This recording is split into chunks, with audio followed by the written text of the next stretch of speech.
Hi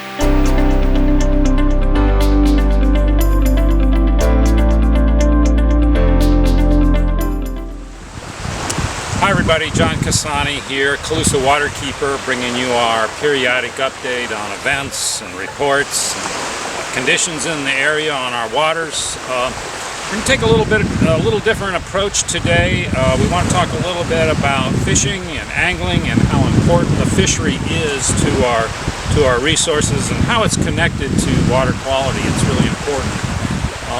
The Waterkeeper Alliance has lots of roots in the activity of fishing and trying to link cleaning up our waters to improving the fishery. So we've got a lot of history in that. I want to kind of follow up on that a little bit with today's interview.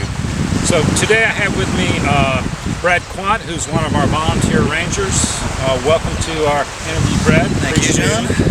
And you know, Brad sends me these pictures from time to time of his fishing success.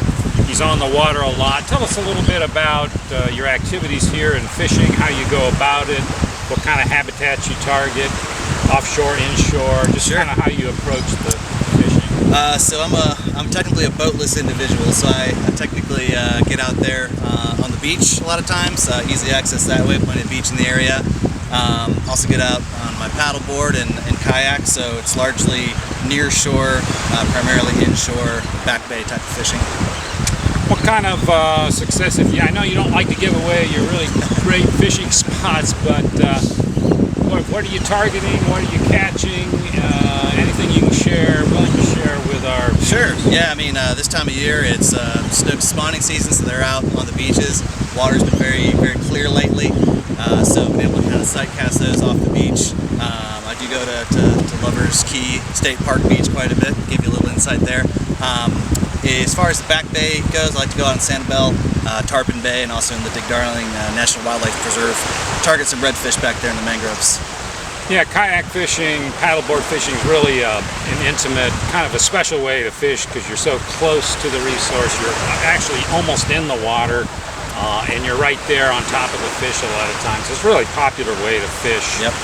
Tell us about some of the species you've been catching and maybe how you see water quality playing into your fishing success. Yeah, absolutely. It's primarily been snook, redfish, and even some trout, which have been kind of lacking in this area. So, I mean, I think it's a direct reflection of the improving water quality we've had here over the last year or so. With the events we had last summer with the blue-green algae and the red tide, it was really kind of a reset button on the habitat. At all levels of the food chain. So the food that the fish I like to catch, their food was gone, so they were gone. But we've seen an improvement over the last year. Earlier this year, the seagrass really started to come back a lot, which gave the baitfish their habitat to exist in. Saw those populations really kind of swell, probably with lack of predators. And now things are kind of getting to that point where we're seeing more snook and redfish and even trout in the area. And then tarpon always come through a certain time of year too. So yeah, that's what I'm hearing too, is there seems to be an abundance of baitfish. So you see this boom and bust in response of predatory recreational species to the abundance or lack of abundance of baitfish. So we're seeing the baitfish populations build back up, and it looks like some of the sport fish are responding to that. It's a good point. Yep. Yeah, so thanks so much, Brad, for coming in and talking to us about this today and sharing some of your thoughts. As far as conditions go, as Brad said, water clarity is pretty good right now.